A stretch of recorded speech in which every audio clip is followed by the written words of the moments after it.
The deck is still cold under your feet. Miami at this hour is a color you didn't know existed until you could afford to wake up early on purpose. Pink bleeding into the gray.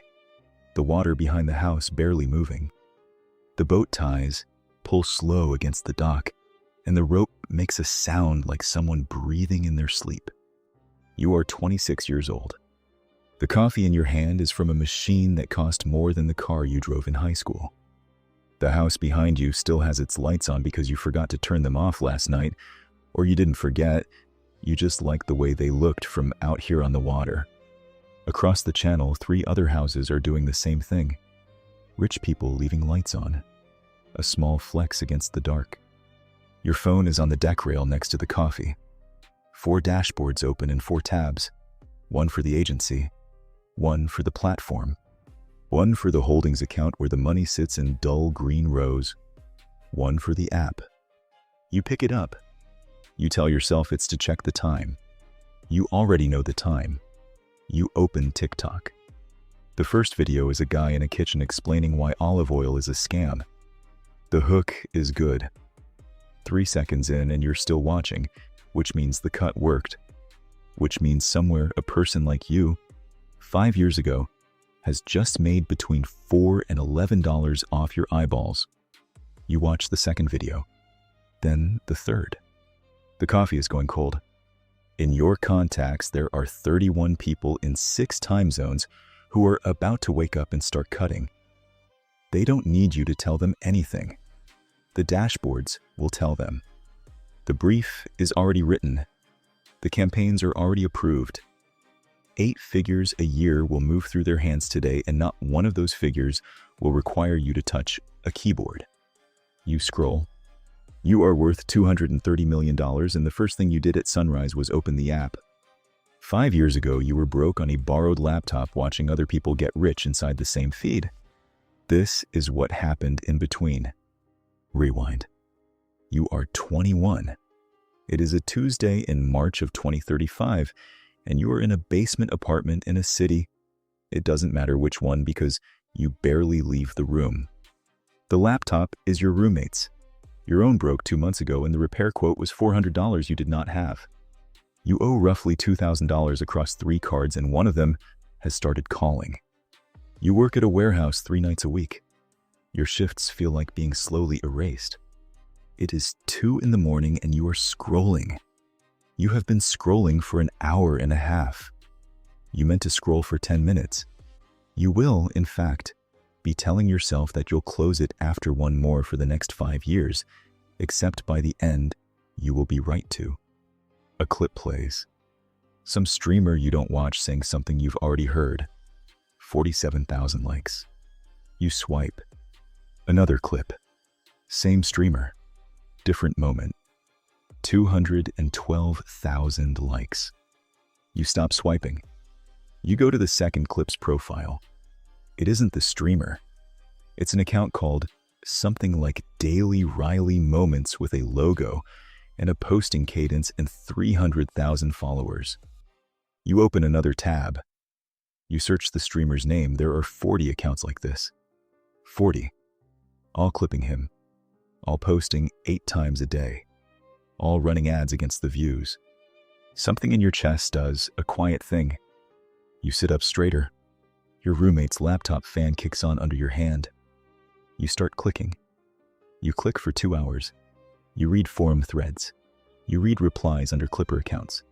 You find the word bounty. You find a site called WAP. You find another called Clipboard. You find a board where brands and creators post campaigns that pay per 1,000 views. And you scroll the list with your mouth open because there are hundreds of them, and some of them are paying $4 per 1,000, and one of them is paying $11. You find a tool. It costs $49 a month. You don't have $49. The free trial is 7 days. You take the trial. You feed it a 3-hour stream from a podcast you've never listened to. You make another coffee. You come back. The tool has returned 30 candidate cuts. Each one has a hook score. Each one has a reframe. Each one has captions burned in, top and bottom. The headline up high for the people scrolling fast, the word for word at the bottom for the people watching on mute. You pick 3. You post them under a brand new account at 4 in the morning with the campaign hashtag the bounty board told you to use. You go to bed. You tell yourself you'll close it after one more, but there is no more. There is only the ceiling, and you stare at it for an hour with your heart doing something it has not done in a very long time. The first clip does 42,000 views. The second does 11,000. The third does 1,130,000. You find out at the warehouse, on break, in the parking lot, sitting on the curb behind the loading dock with your phone in both hands. You watch the view counter tick. You refresh and it ticks again. You refresh and it ticks again. The campaign was paying $3.20 per thousand. You do the math 3 times because you cannot trust it. The third time you do it on the calculator app because your brain won't hold the number. It comes out to $3,600 for a clip that you made in the time it took for the tool to spit out cuts and for you to pick the one with the best hook. You finish your shift because you don't know what else to do. You walk back inside and you scan crates for 4 more hours. And the whole time your phone is in your pocket, and the whole time the number is climbing. When the payout clears 6 days later, it has grown. The clip kept going. The final number is just over $6,000. It hits your account on a Wednesday afternoon, and you sit on the edge of the bed and you look at it and you do not move for a long time. You quit the warehouse on Friday. You don't even give notice. You just don't go in. Your manager calls twice and you don't pick up. You sit at the desk in the basement and you open the bounty board and you sort by most paid out and you start reading the campaigns the way other people read scripture. You learn to pick the ones that are 20 to 80% through their budget. Too early, and they might not pay. Too late, and the budget will exhaust midweek. You favor the ones that let you syndicate to reels and shorts because one cut earning 3 times is the difference between rent and food. You make $83 on Monday, $210 on Tuesday, $411 on Wednesday. You buy your own laptop on Thursday. You give your roommate his back with a note that says, "Thank you and nothing else," because you don't know how to say what you actually want to say, which is, "You handed me a door." You are running 9 accounts at once, and by the spring of 2036, you are all 9 of them.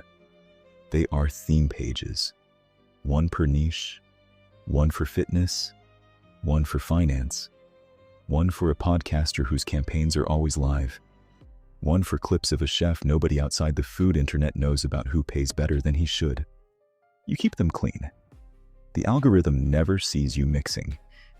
Each page has its own logo, and its own font, and its own rhythm, and inside its niche, it looks like a real fan ran it.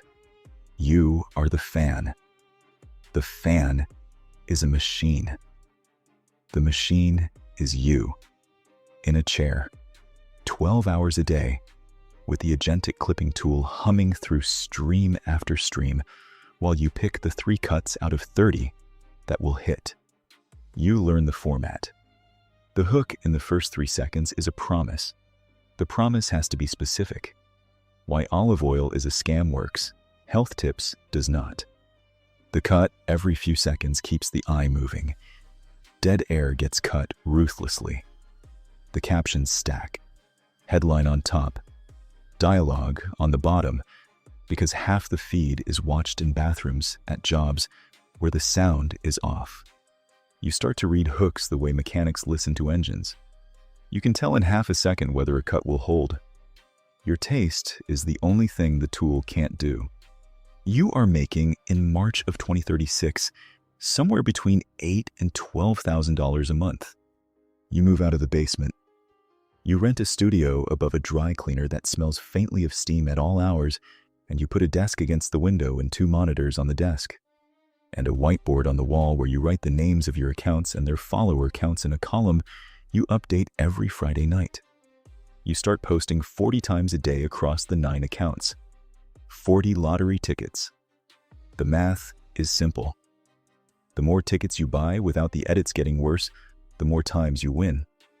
By the end of 2036, you have crossed $90,000 for the year. You tell your mother on the phone and she says, "That's nice, honey." And you can hear that she does not understand the number. And you can hear that she does not want to understand it, because if she understood it, she would have to be afraid of it. And you let her not understand. And you tell her you love her. And you hang up. And you go back to the desk. The first client finds you in the replies. He is a founder. He runs a company that does something with logistics software, and you do not entirely understand what they do, which is fine, because he doesn't want you to understand the company. He wants you to clip his podcast. He has a podcast. He sits across from other founders and talks about supply chains. It is, as content, almost aggressively boring. But he has noticed that the clips of his podcast that strangers are posting on the bounty boards are doing better than anything his marketing team produces. And he has done the only intelligent thing a founder can do in that situation, which is find the strangers and pay them directly. His message says, 30 clips a month. Retainer. Name your price.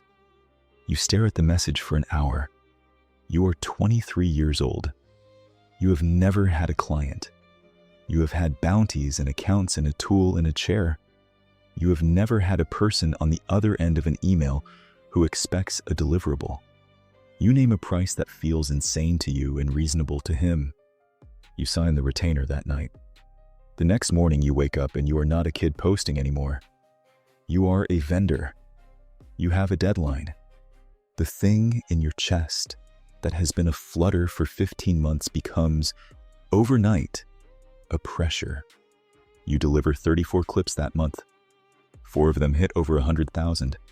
1 hits 2 million. He refers you to a friend. The friend has a podcast too. By the end of the spring, you have 4 clients. By the end of summer, you have 9. You raise your prices each time. Nobody pushes back. The clips work because you are the kid in the chair who can tell in half a second whether the hook will hold, and the tool is doing in 3 minutes what an editor used to do in 3 hours. And the founders are paying because for the first time in their lives, somebody is making them go viral on purpose. You cross $1 million in revenue in the calendar year 2037. You sit at your desk on December 31st and you look at the number and you cannot feel anything. Not because you don't feel it, because the feeling is so big it has no edges and your nervous system rounds it down to nothing. You scroll the app for 2 hours. You tell yourself you'll close it after 1 more. You hire the first person who is better at this than you are. It is February. She has been replying to your client accounts for months. Her replies are funny.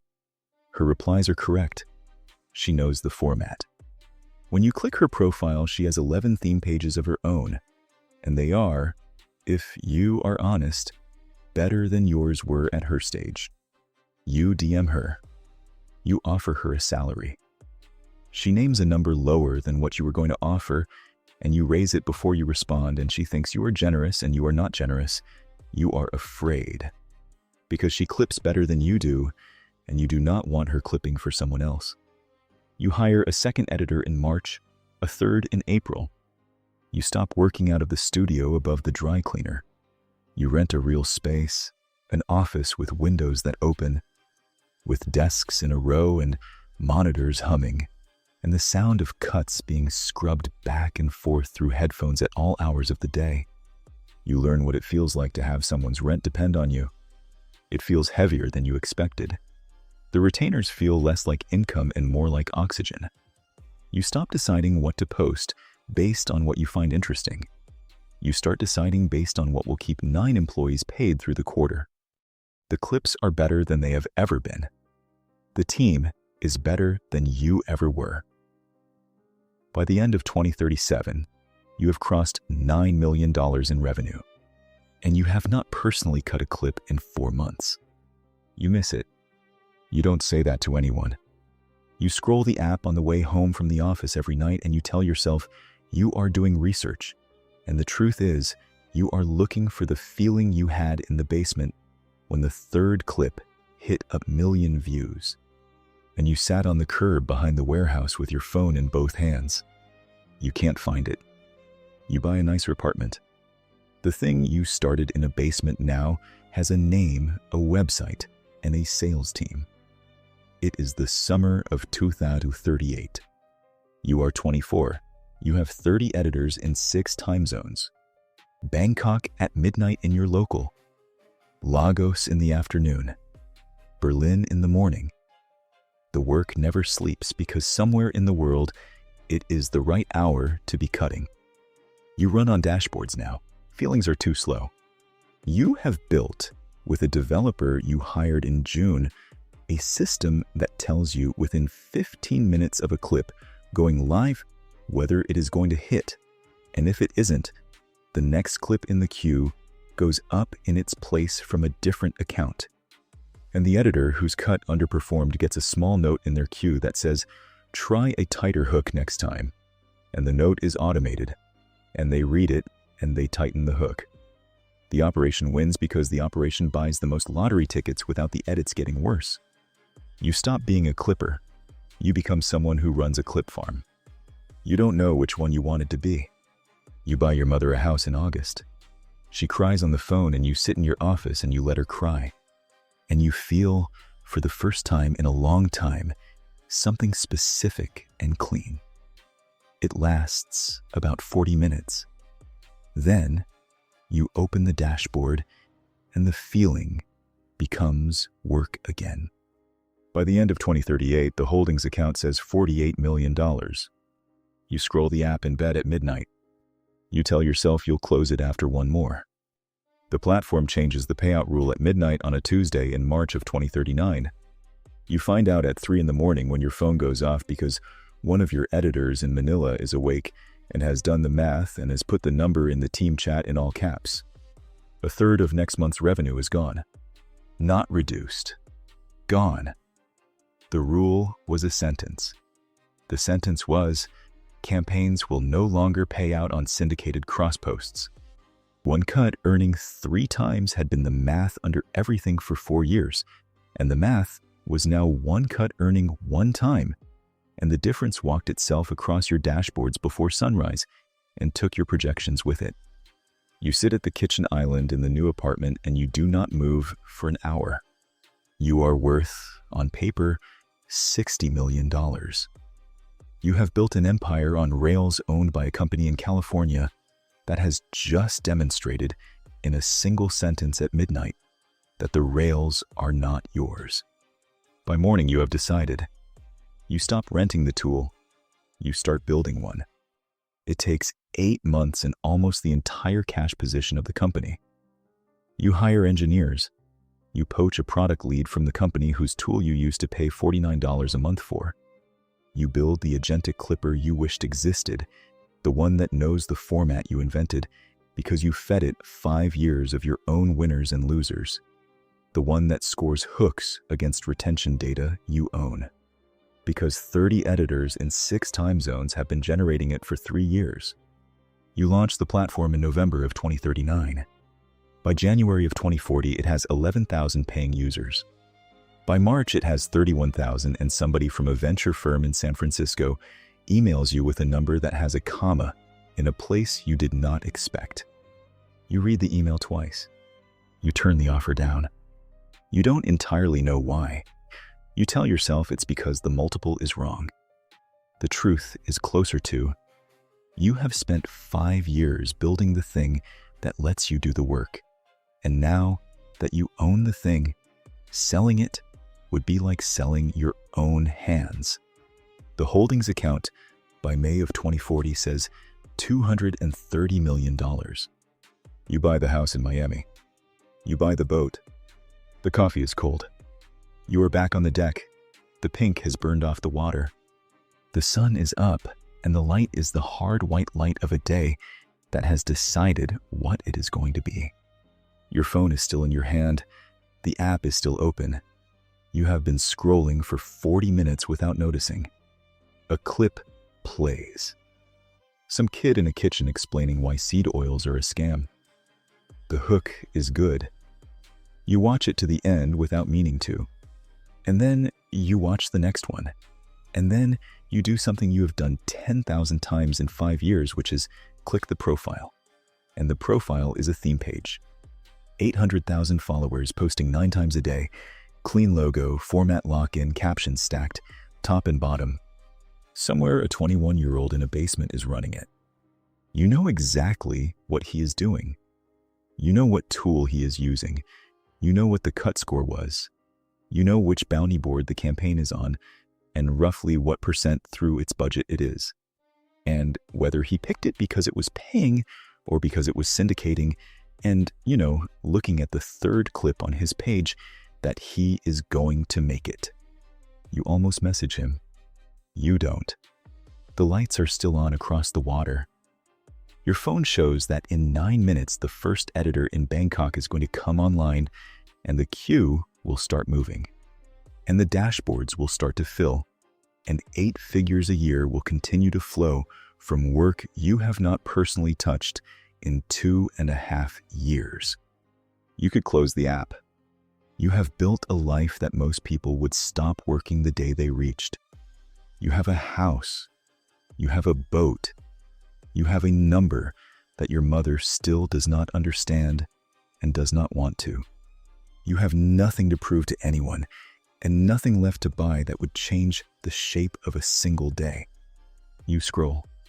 The next clip is a hook you haven't seen before, a pattern you don't recognize.